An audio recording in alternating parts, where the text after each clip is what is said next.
Hi hello ಎಲ್ಲರಿಗೂ ನಮಸ್ಕಾರ. ನಾನು ನಿಮ್ಮ ಲಕ್ಷ್ಮೀಗೌಡ ಮಾತನಾಡುತ್ತಿರುವುದು.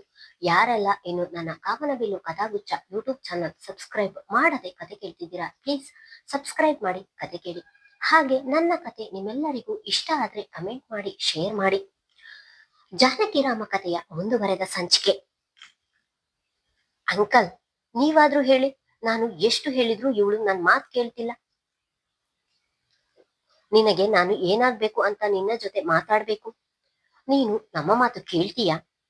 ಲೀನಾ, ನನ್ನ ಪರಿಸ್ಥಿತಿ ನಿನಗೆ ಯಾಕೆ ಅರ್ಥ ಆಗ್ತಿಲ್ಲ? ಅರ್ಥ ಮಾಡಿಕೊಳ್ಳಬೇಕಾಗಿರುವವಳು ನೀನು. ಜೀವನ ಎನ್ನುವುದು ಕನ್ನಡಿ ಹಾಗೆ, ಅದು ಒಂದು ಸರಿ ಒಡೆದರೆ ಮತ್ತೊಮ್ಮೆ ಜೋಡಿಸಲು ಸಾಧ್ಯವಾಗುವುದಿಲ್ಲ. ಈಗಲೂ ಕಾಲ ಮಿಂಚಿಲ್ಲ, ನಿನ್ನ ನಿರ್ಧಾರವನ್ನು ಬದಲಾಯಿಸು.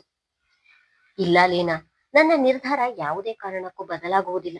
ಹಾಗಿದ್ದ ಮೇಲೆ ನೀನು ನನ್ನ ಮಾತನಾಡಿಸುವ ಪ್ರಯತ್ನ ಮಾಡಬೇಡ. ಲೀನಾ, ಹಾಗಿದ್ಮೇಲೆ ನಮ್ಮ ಸ್ನೇಹಕ್ಕೆ ಯಾವ ಬೆಲೆಯೂ ಇಲ್ವಾ? ಇದೆ. ಹಾಗೆ ನನ್ನ ಸ್ನೇಹಿತೆಯ ಜೀವನ ಚೆನ್ನಾಗಿರ್ಬೇಕು ಎನ್ನುವ ಆಸೆಯೂ ನನಗೂ ಇದೆ. ಹಾಗೆ ಯೋಚಿಸುವುದು ನನ್ನ ತಪ್ಪ ಹೇಳು ಎಂದವಳ ಕಣ್ಣಾಲಿಗಳು ತುಂಬಿದವು. ಲೀನಾ, ನನಗೋಸ್ಕರ ನೀನು ಕಣ್ಣೀರು ಹಾಕುವುದು ನನಗೆ ಸಹಿಸಲು ಆಗುವುದಿಲ್ಲ. ಜಾನಕಿ ಮತ್ತು ಲಿನೇಟಾಳ ಮಾತು ಕೇಳಿದವರು ತನ್ನ ಪಕ್ಕ ಇರುವ ಜಾಗವನ್ನು ತೋರಿಸಿ, ಜಾನಕಿ ಬಾಯಿಲಿ ಎಂದು ಅವರ ಬಳಿಗೆ ಕರೆದರು ಡೇವಿಡ್. ಮದುವೆಗೆ ಒಂದು ದಿನ ಇದೆ ಎನ್ನುವಾಗ ಲಿನೇಟಾಳನ್ನು ಮದುವೆಗೆ ಕರೆಯಲು ಅವರ ಮನೆಗೆ ಬಂದಿದ್ದಳು ಜಾನಕಿ. ಆದ್ರೆ ಲಿನೇಟಾಳಿಗೆ ಜಾನಕಿ ಮದುವೆಯಾಗುತ್ತಿರುವುದು ಸ್ವಲ್ಪವೂ ಇಷ್ಟವಿಲ್ಲದೆ ಅವಳ ಜೊತೆ ಮಾತು ಬಿಟ್ಟಿದ್ದಳು. ಡೇವಿಡ್ ಅವರ ಪಕ್ಕ ಕುಳಿತವಳು ಒಡನೆಯೇ ಅವರ ತೊಡೆಯ ಮೇಲೆ ಮಲಗಿದವಳ ಅಳು ಜೋರಾಗಿತ್ತು. ಡೇವಿಡ್ ಅವರು ಕೂಡ ಅವಳು ಅತ್ತು ಸಮಾಧಾನವಾಗಲಿ ಎಂದು ಸುಮ್ಮನಾದರು. ಜಾನಕಿ, ನಿನಗಿರುವಷ್ಟು ತಾಳ್ಮೆ ಯಾರಿಗೂ ಇಲ್ಲ. ಇಷ್ಟು ದಿನದಲ್ಲಿ ನಿನ್ನನ್ನು ತುಂಬಾ ಚೆನ್ನಾಗಿ ಅರ್ಥ ಮಾಡಿಕೊಂಡಿದ್ದೀನಿ. ನೀನೆಷ್ಟು ಪ್ರಬುದ್ಧವಾಗಿ ಯೋಚಿಸುತ್ತೀಯಾ ಎಂದು ನನಗೆ ತುಂಬಾ ಚೆನ್ನಾಗಿ ಗೊತ್ತು. ಆದ್ರೆ ಈ ನಿರ್ಧಾರ ಹಿಂದೆ ಏನಾದ್ರೂ ಕೆಟ್ಟ ಉದ್ದೇಶ ಇದ್ರೆ ಅದನ್ನು ಕೈ ಬಿಟ್ಟು ಬಿಡು ಎಂದು ಅವಳ ತಲೆ ನೀವುತ್ತಾ ಹೇಳಿದರು ಡೇವಿಡ್. ಅವರ ಮಾತನ್ನು ಅರ್ಥೈಸಿಕೊಂಡವಳು ಎದ್ದು ಕುಳಿತು, ಅಂಕಲ್, ಈ ಮಾತನ್ನು ನೀವು ಯಾಕೆ ಹೇಳ್ತಿದ್ದೀರಾ ಎಂದು ನನಗೆ ಚೆನ್ನಾಗಿ ಗೊತ್ತು. ಜೀವನಕ್ಕೆ ಹೆದರಿ ಆತ್ಮಹತ್ಯೆ ಮಾಡಿಕೊಳ್ಳುವ ಹೇಳಿ ಅಲ್ಲ ನಾನು. ಅದೇನೇ ಇದ್ದರೂ ಧೈರ್ಯವಾಗಿ ಹೆದರಿಸುತ್ತೇನೆ ಎಂದಳು. ನಿನ್ನ ಮಾತನ್ನು ಕೇಳಿ ನನಗೆ ಈಗ ಸಂತೋಷವಾಯಿತು. ಆದರೂ ಇಷ್ಟೊಂದು ದುಃಖ ಪಡಬೇಡ ಮಗು, ಒಳ್ಳೆಯವರಿಗೆ ಒಳ್ಳೆಯದೇ ಆಗುತ್ತದೆ ಎಂದು ಜಾನಕಿಗೆ ಸಮಾಧಾನ ಮಾಡಿದವರು ಮಗಳ ಕಡೆಗೆ ತಿರುಗಿ, ಲೀನಾ ಬಾಯಿಲಿ ಎಂದು ಮಗಳನ್ನು ಕರೆದು, ಜಾನಕಿ ಈಗಿರುವ ಪರಿಸ್ಥಿತಿಯಲ್ಲಿ ಅವಳಿಗೆ ಹೀಗೆಲ್ಲ ಮಾತನಾಡಿದರೆ ಅವಳಿಗೆ ಒಂಟಿತನ ಕಾಡುತ್ತದೆ. ಇನ್ನೊಮ್ಮೆ ಅವಳ ಬಳಿ ಹೀಗೆಲ್ಲ ಮಾತನಾಡಬೇಡ ಎಂದರು. ಪಪ್ಪ, ನೀವು ಅವಳಿಗೆ ಬುದ್ಧಿ ಹೇಳಿ ಮದುವೆ ನಿಲ್ಲಿಸ್ತೀರಾ ಎಂದು ತಿಳಿದ್ರೆ ನೀವು ಕೂಡ ಅವಳ ತಾಳಕ್ಕೆ ಕುಣಿಯುತ್ತಿದ್ದೀರಲ್ಲ. ನಾಳೆಯೇ ಅವಳ ಮದುವೆ. ಈಗ ಇವಳು ಮನಸ್ಸು ಬದಲಾಯಿಸಲಿಲ್ಲ ಎಂದರೆ ನಾಳೆ ಇಷ್ಟೊತ್ತಿಗಾಗಲೇ ಆ ಮುದುಕನ ಹೆಂಡತಿ ಆಗಿರುತ್ತಾಳೆ ಎಂದಳು ಕೋಪದಲ್ಲಿ. ಲೀನಾ, ಇಲ್ಲಿ ಭಗವಂತನ ಅನುಮತಿ ಇಲ್ಲದೆ ಒಂದು ಹುಲ್ಲು ಕಡ್ಡಿಯೂ ಸಹ ಅಲುಗುವುದಿಲ್ಲ. ಹಾಗಿದ್ದಾಗ ಜಾನಕಿಯ ಮದುವೆ ಆಗುತ್ತಿದೆ ಎಂದರೆ ಯಾವುದೋ ಒಂದು ಒಳ್ಳೆಯ ಉದ್ದೇಶಕ್ಕೆ ಆಗುತ್ತಿದೆ. ಅದನ್ನು ಒಪ್ಪದೇ ಬೇರೆ ದಾರಿ ಇಲ್ಲ. ಭಗವಂತನ ಈ ಮದುವೆಯನ್ನು ಒಪ್ಪಿಸಬೇಕು ಎಂದಿದ್ದರೆ ಇಷ್ಟರಲ್ಲಾಗಲೇ ಜಾನಕಿಯ ಮನಸ್ಸನ್ನು ಬದಲಾಯಿಸುತ್ತಿದ್ದ. ಆದ್ರೆ ಜಾನಕಿಯ ನಿರ್ಧಾರ ದೃಢವಾಗಿದೆ. ಅವಳ ಮನಸ್ಸನ್ನು ಎಂದಿಗೂ ಬದಲಾಯಿಸಲು ಸಾಧ್ಯವಾಗುವುದಿಲ್ಲ. ಅವಳ ಪರಿಸ್ಥಿತಿಯನ್ನು ಅರ್ಥ ಮಾಡಿಕೊಂಡು ನಾವೇ ಸುಮ್ಮನಾಗಬೇಕು ಎಂದರು. ನನ್ನ ಮನಸ್ಸನ್ನು ಅರ್ಥ ಮಾಡಿಕೊಂಡಿದ್ದಕ್ಕೆ ಥ್ಯಾಂಕ್ಸ್ ಅಂಕಲ್.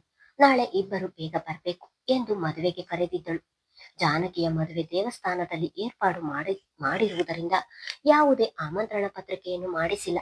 ಹತ್ತಿರದ ಬಂಧುಗಳನ್ನು ಹಾಗೆ ಕರೆಯುತ್ತಿದ್ದರು. ನನಗೆ ಕಾಲು ನೋವು ಹೆಚ್ಚಾಗಿದೆ ಜಾನಕಿ, ನಾನು ಬರಲು ಆಗುವುದಿಲ್ಲ. ನಿನ್ನ ಮೇಲೆ ನನ್ನ ಆಶೀರ್ವಾದ ಎಂದಿಗೂ ಇದ್ದೇ ಇರುತ್ತದೆ. ಆದ್ರೆ ಲೀನಾ ಮಾತ್ರ ಬಂದೇ ಬರುತ್ತಾಳೆ ಎಂದರು. ಡೇವಿಡ್ ಅವರಿಗೆ ಕಾಲು ನೋವು ಒಂದು ನೆಪ ಅಷ್ಟೆ.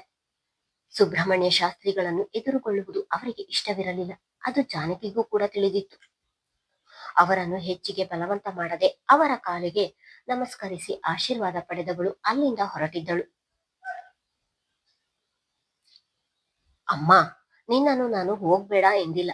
ಅದು ನಿನ್ನ ತವರು ಮನೆ, ನೀನು ಹೋಗು. ಆದ್ರೆ ನನ್ನನ್ನು ಯಾಕೆ ಬಲವಂತ ಮಾಡ್ತಿದ್ದೀಯಾ? ನಾನು ಬರಲ್ಲ. ನಿನಗೆ ಒಂದು ಸರಿ ಹೇಳಿದ್ರೆ ಅರ್ಥವಾಗುವುದಿಲ್ವಾ? ನನಗೂ ಅಲ್ಲಿಗೆ ಹೋಗಲು ಇಷ್ಟ ಇಲ್ಲ. ಆದ್ರೆ ಅತ್ತಿಗೆ ಮತ್ತು ಜಾನಕಿಗೋಸ್ಕರ ನಾನು ಹೋಗಲೇಬೇಕು. ಸಾವಿತ್ರಿ ಹೇಗಾದರೂ ಮಾಡಿ ಮದುವೆ ನಿಲ್ಲಿಸು ಎಂದು ಅದೆಷ್ಟು ಅಳ್ತಿದ್ದಾರೆ ಗೊತ್ತಾ? ನನ್ನ ಕೈಯಲ್ಲಿ ಏನು ಮಾಡಲಾಗುತ್ತಿಲ್ಲ. ಮೊದಲು ಅಲ್ಲಿಗೆ ಹೋಗಿ ಏನಾಗುತ್ತೆ ನೋಡ್ಬೇಕು. ಸಾವಿತ್ರಿ, ಈ ವಿಷಯದಲ್ಲಿ ನಿನ್ನ ಅತ್ತಿಗೆ ಏನು ಮಾಡಲು ಆಗುವುದಿಲ್ಲ. ಆ ಜಾನಕಿಗೆ ಬುದ್ಧಿ ಇರಬೇಕು. ಅವಳ ಜೀವನದ ಬಗ್ಗೆ ನಿರ್ಧಾರ ಮಾಡುವಷ್ಟು ವಿವೇಚನೆ ಅವಳಿಗೆ ಇದೆ. ಹಾಗಿದ್ದಾಗ ನಿಮ್ಮಣ್ಣ ದುಡ್ಡಿನ ಆಸೆಗಾಗಿ ನೋಡಿರುವ ಅದೇ ಮುದುಕನನ್ನು ಮದುವೆಯಾಗುತ್ತೇನೆ ಎಂದು ಹೊರಟು ನಿಂತಿದ್ದಾಳಲ್ಲ ಅವಳು. ಅದಕ್ಕೆ ಬೇರೆಯವರು ಏನು ಮಾಡುತ್ತಾರೆ? ನಯನಾ, ಆ ಮಗುವಿನ ಮನಸ್ಸಿನಲ್ಲಿ ಏನು ಓಡುತ್ತಿದೆ ಎಂದು ತಿಳಿಯುತ್ತಿಲ್ಲ. ನಾವು ಇಷ್ಟೊತ್ತಿಗಾಗಲೇ ಅಲ್ಲಿರಬೇಕಿತ್ತು. ಈಗಾಗಲೇ ಎಲ್ಲರೂ ದೇವಸ್ಥಾನಕ್ಕೆ ಹೋಗಿದ್ದಾರೆ ಎಂದು ಸಾವಿತ್ರಿ ಅವರು ಮಗಳ ಮೇಲೆ ರೇಗಿದರು. ಸಾವಿತ್ರಿ, ನೋಡು, ಪದೇ ಪದೇ ಅದೇ ಹೇಳ್ಬೇಡ. ನೀನು ಹೋಗುವವಳನ್ನು ಯಾರೂ ಹಿಡಿದಿಲ್ಲ, ನೀನು ಹೋಗು ಎಂದಳು ಕೋಪದಲ್ಲಿ. ನಯನಾ, ಯಾಕಿಷ್ಟು ಹಠ ಮಾಡ್ತೀಯ? ಜೀವನದಲ್ಲಿ ನಿನ್ನನ್ನು ನಾನು ಎಂದಾದರೂ ಬಲವಂತ ಮಾಡಿದ್ದೀನ? ಈಗ ಅಲ್ಲಿಗೆ ಕರೆಯುತ್ತಿದ್ದೇನೆ ಎಂದರೆ ಏನೋ ಒಂದು ಅರ್ಥ ಇರುತ್ತೆ ಎಂದು ಸಾವಿತ್ರಿ ಅವರ ಮಾತು ಕೇಳಿದವಳಿಗೆ ಅಂದು ರೆಹಮಾನ್ ತನ್ನ ತಾಯಿಯ ಬಗ್ಗೆ, ಅವರು ತವರಿನಿಂದ ದೂರವಾಗಿ ಅನುಭವಿಸುತ್ತಿರುವ ನೋವಿನ ಬಗ್ಗೆ ಅಂದಾಜಿಸಿದವಳು. ಸರಿ, ಬರ್ತೀನಿ ಬಾ ಎಂದಳು. ಈ ಅವತಾರದಲ್ಲಿ ಬರ್ತೀಯ ಎಂದರೆ, ಅಮ್ಮ, ನೀನು ನಿನ್ನ ಅಣ್ಣನ ರೀತಿ ಮಾತಾಡ್ಬೇಡ ಎಂದವಳು. ಹೋಗ್ಲಿ, ಇವತ್ತು ನಿನಗೋಸ್ಕರ ಕುರ್ತಾ ಹಾಕೋತೀನಿ ಬಾ ಎಂದಳು.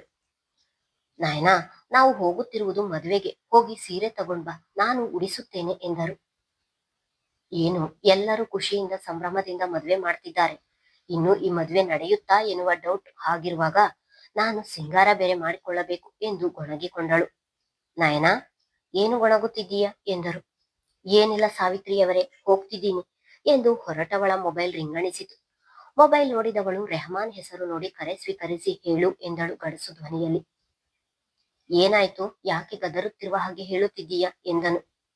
ಇನ್ನೇನು ಮಾಡ್ಲಿ, ನಮ್ಮಮ್ಮನಿಗೆ ಬುದ್ಧಿ ಇಲ್ಲ. ಜಾನಕಿಯ ಮದುವೆಗೆ ಹೋಗ್ಬೇಕಂತೆ, ಹೋಗುವುದಿಲ್ಲದೆ ಸೀರೆ ಬೇರೆ ಹಾಕು ಎನ್ನುತ್ತಿದ್ದಾರೆ ಎಂದಳು. ಅವಳ ಮದುವೆ ನಡೆಯುತ್ತಿರುವುದು ಯಾವ ದೇವಸ್ಥಾನದಲ್ಲಿ ಎಂದು ಕೇಳಿದನು. ದೇವಸ್ಥಾನದ ವಿಳಾಸ ಹೇಳಿದವಳು, ಯಾಕೆ ಕೇಳಿದೆ, ನೀನು ಬರ್ತೀಯಾ ಎಂದಳು. ದೇವಸ್ಥಾನದಲ್ಲಿ ಭೇಟಿ ಮಾಡ್ತೀನಿ ಎಂದು ಒಡನೆ ಕರೆ ತುಂಡರಿಸಿದನು. ಹೀಗೆ ಮಾತಾಡ್ತಿದ್ದಾನಲ್ಲ, ಏನಾಗಿದೆ ಇವನಿಗೆ? ಮದುವೆಗೆ ನಿಜವಾಗಿಯೂ ಬರ್ತಾನ ಎಂದು ಮನದಲ್ಲಿಯೇ ಹೇಳಿಕೊಂಡವಳು 10 ನಿಮಿಷದಲ್ಲಿ ತಾಯಿಯಿಂದ ಚಂದದ ಸೀರೆ ಉಡಿಸಿಕೊಂಡು ತಯಾರಾಗಿ ತಾಯಿಯನ್ನು ಕರೆದುಕೊಂಡು ದೇವಸ್ಥಾನದ ಕಡೆ ಹೊರಟಿದ್ದಳು. ಅದೊಂದು ಶಿವಪಾರ್ವತಿಯರ ದೇವಸ್ಥಾನ. ಅಲ್ಲಿ ಹೆಚ್ಚಿಗೆ ಜನಸಂದಣಿ ಇರಲಿಲ್ಲ. ಅಲ್ಲಿಯೇ ಜಾನಕಿ ಮದುವೆ ಮಾಡಲು ಸುಬ್ರಹ್ಮಣ್ಯ ಶಾಸ್ತ್ರಿಗಳು ನಿರ್ಧರಿಸಿದ್ದರು. ಅಲ್ಲಿಗೆ ಮದುವೆಯಾಗುವ ವಯಸ್ಕ ಮತ್ತು ವಯಸ್ಸಾದ ಅವನ ತಂದೆ ತಾಯಿ ಮಾತ್ರ ಬಂದಿದ್ದರು. ವರನ ಕಡೆಯಿಂದ ಅವರಿಬ್ಬರೇ ಬಂದಿರುವುದು.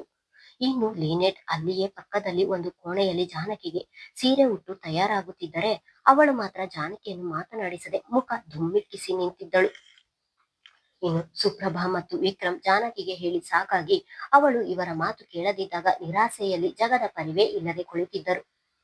ಅಷ್ಟರಲ್ಲಿ ಅಲ್ಲಿಗೆ ಬಂದ ಸುಬ್ರಹ್ಮಣ್ಯ ಶಾಸ್ತ್ರಿಗಳು, ಸುಪ್ರಭಾ, ತಡ ಆಗ್ತಿದೆ, ಅಲ್ಲಿ ಪುರೋಹಿತರು ಹುಡುಗಿಯನ್ನು ಕರೆತರಲು ಹೇಳುತ್ತಿದ್ದಾರೆ, ನಿನ್ನ ಮಗಳನ್ನು ಕರೆದುಕೊಂಡು ಬೇಗ ಬಾ ಎಂದು ಕೋಪದಲ್ಲಿ ಹೇಳಿ ಅಲ್ಲಿಂದ ಹೊರಟಿದ್ದರು. ತಂದೆಯ ಮಾತು ಕೇಳಿ ನಕ್ಕವಳು, ಅಮ್ಮ, ನಾನು ಹೇಗೆ ಕಾಣಿಸ್ತಿದ್ದೀನಿ ಎಂದು ತನ್ನ ತಾಯಿಯ ಮುಂದೆ ಹೋಗಿ ನಿಂತಳು. ಮೆರೂನ್ ಬಣ್ಣದ ಅತಿ ಹೆಚ್ಚು ಅಲ್ಲದ ಅತಿ ಕಡಿಮೆ ಬೆಲೆಯೂ ಅಲ್ಲದ ಸಾಧಾರಣ ರೇಷ್ಮೆ ಸೀರೆ ಉಟ್ಟಿದ್ದಳು. ಅವಳ ಅಂದಕ್ಕೆ ಆ ಸೀರೆ ಇನ್ನಷ್ಟು ಮೆರಗು ಕೊಡುತ್ತಿತ್ತು. ಆದ್ರೆ ಅವಳ ಮುಖದಲ್ಲಿ ಮಾತ್ರ ಯಾವ ಭಾವನೆಯೂ ಇರಲಿಲ್ಲ.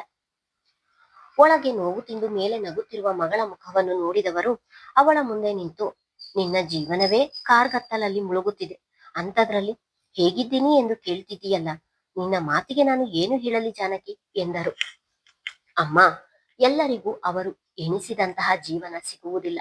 ಸಿಕ್ಕಿರುವ ಜೀವನದಲ್ಲಿ ಹೊಂದಿಕೊಂಡು ಹೋಗ್ಬೇಕು ಎಂದು ತಾಯಿಗೆ ಹೇಳಿದವಳು ತಮ್ಮನ ಕಡೆ ತಿರುಗಿ, ಪಾಪು, ಹೇಗೆ ಕಾಣುತ್ತಿದ್ದೇನೆ ಎಂದರೆ ವಿಕ್ರಮ್ ಏನೂ ಮಾತನಾಡದೆ ಕೋಪದಲ್ಲಿ ಅಲ್ಲಿಂದ ಹೊರ ಹೋಗಿದ್ದನು.